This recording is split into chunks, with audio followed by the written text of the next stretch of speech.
My name is Ajil. I'm a software developer. I work with Cushy right now. I'm speaking loud enough, right? Can the guys at the back hear me? Yeah. All right, guys. So basically my topic for today is modular UI development. Okay, it's not a very hard topic to understand. It's very basic. So any programmer who is over here, I think I'm sure about 90% of you already follow all these principles. This is just for the 10% of people who do not know this, or this is just to help you make your code run more efficiently so that you can program better.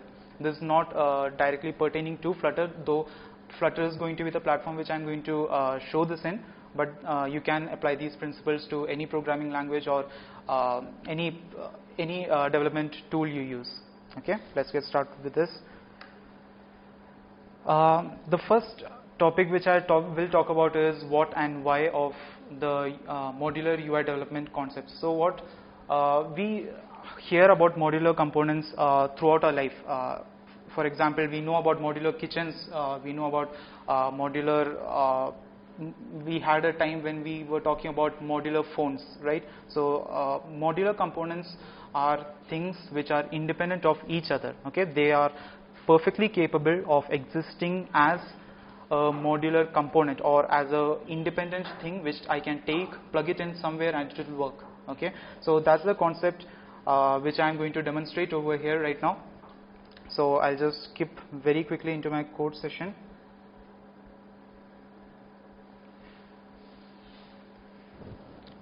Is this big enough for you?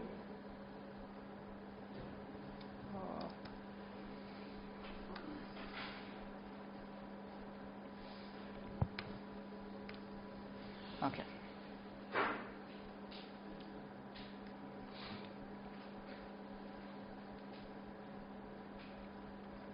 Okay, so it's building right now, so I'll just start typing in some code over here. This is a very basic page, okay? There's basically nothing over here. I just have an app bar which says page 1. The use case which I'm trying to demonstrate right now is I have a button in this screen and a very similar design of buttons in a few other screens which I want to create right now. Okay, so how I would have done it maybe 2 years back when I just started with programming is I would create a center widget. I would put a child inside it. I know we have raised button widgets, but this is just more to demonstrate the point than to show you how to do it more efficiently.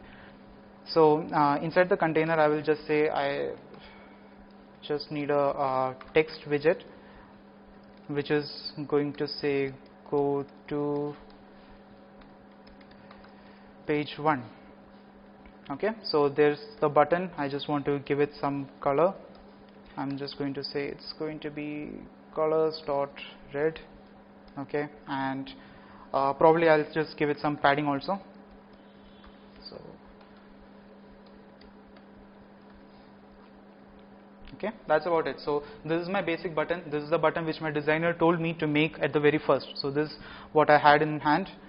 Now what I'm going to do is I'm going to put this inside a gesture detector so that I can click on it and receive tap events.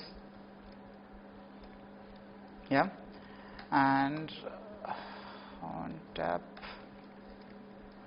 Okay, when I tap on this button, what I need to do is I need to push a new context and I will just create a new page.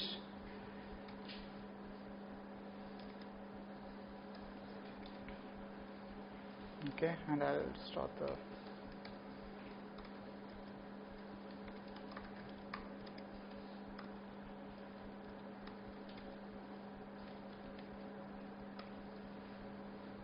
and from here I will just return page 2. Okay, so now when I tap on page 1, I have my page 2. Okay, so this is my first button which I created. Any styling which I have to do it over here. In my second page also I need the same button. Okay, so what I'm going to do is I'm just going to copy this button from here, go to my page 2, collapse this thing back in my body, but this time I want 2 buttons over here because I want to go to the page 3 as well. Also I want one button which will bring me back to the first page. So over here I'm just going to paste my button. okay, indenting it. So if I go to page 2, now I have 2 buttons over here. I'll just quickly center it, okay, and I'll also give main axis alignment, main axis alignment dot center. Okay, I just want some space between those 2 buttons. So again, there are many ways we can do this. I just use sized boxes. I'll just give a height of 16. Okay, now what I need to do is I need to change what these texts say. So I will say instead of go, I will say back to page 1. This one I will say go to page 3. I'm going to push a context of page 3 now. Okay, and over here, instead of calling navigator.push, I'm going to just call navigator.pop.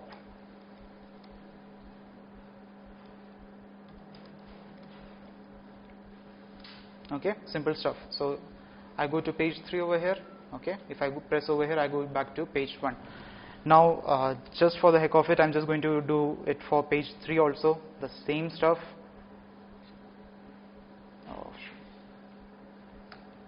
So I have my body. I'll just paste whatever is in there. I will say no.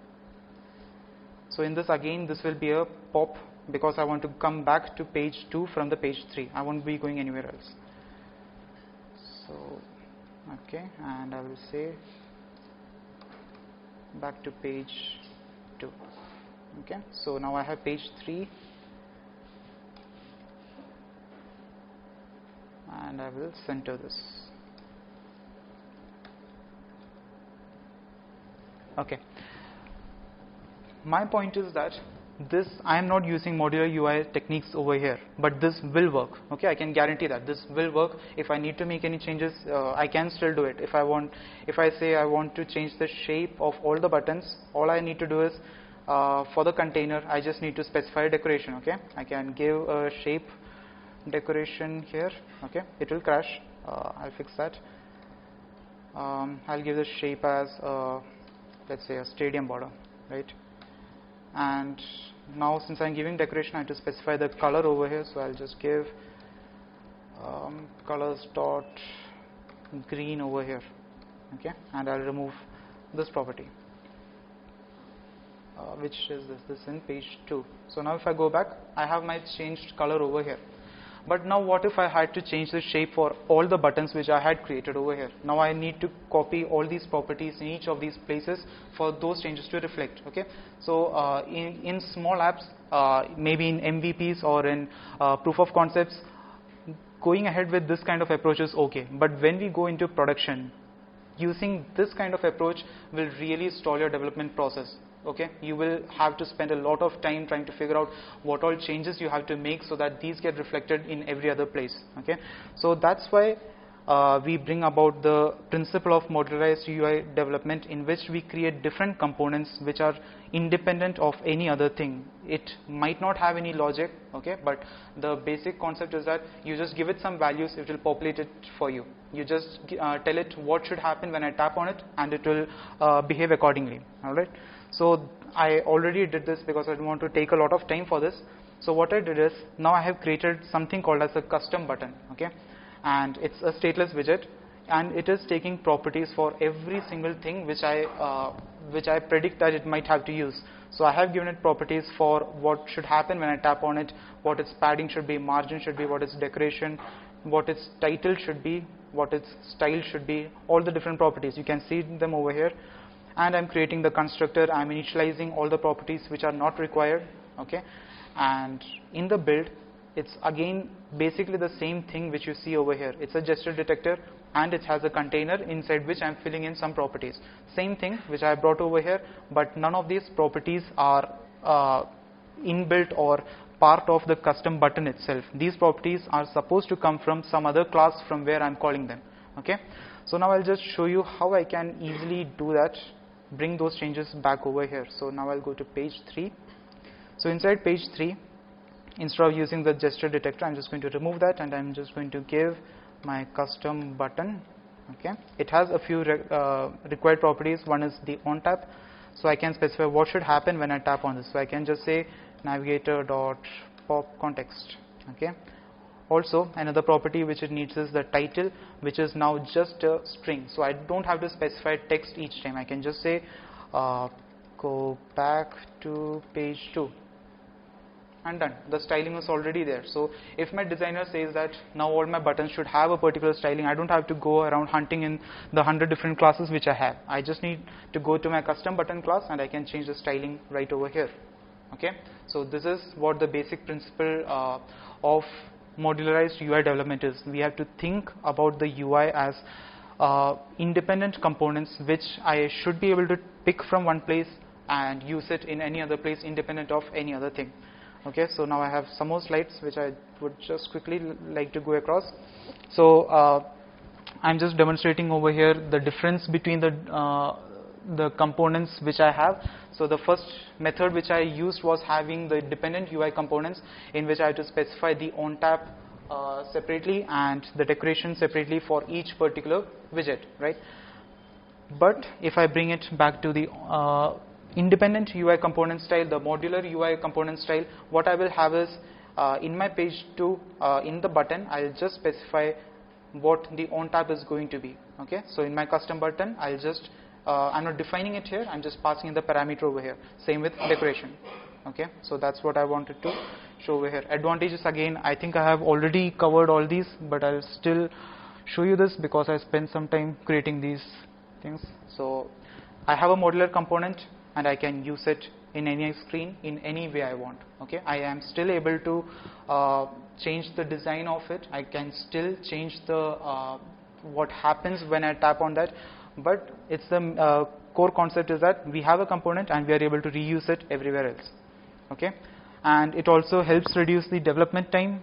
This also I have already explained. If I have a modular component, I am already using it in two places. If I want to change something in some place, I change it in over there, it will change in all the other places. Okay. Now again, this is just to highlight the point, because to be honest, the custom button thing is a very simple use case. You hardly will have to use that, because Flutter by default provides you enough components for that. For example, Flutter already has its raised button, Flutter already has its material raw button, so you won't actually have to create a custom button like this. But so this is why I created this example, so that we can have more of a real world use case. So I just want to show you something called MasterDetail View. So this is a very common use case. I just have to go back to page 1. Okay.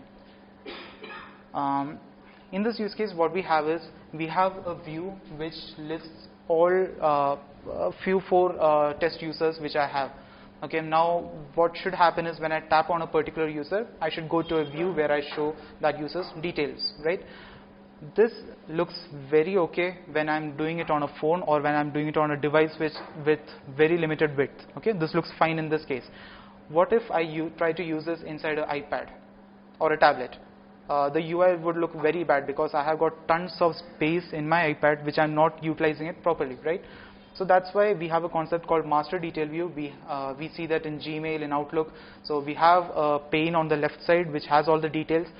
When we tap on one of those panes, we come to a detail view where we can see it, but we still have the pane on the left side. So this is a very useful concept which we can use through modular UI development. So if I just rotate this device, I switch to the master detail view. So I still have the details over here. I can tap and I still see the details over here. So I can see much more better screen space utilization in this example than if I didn't use this. So how did I do this? Did I create 2 different screens for this? No, I didn't. The code is very simple. I created 2 components which are very modular. Okay, one is my detail view.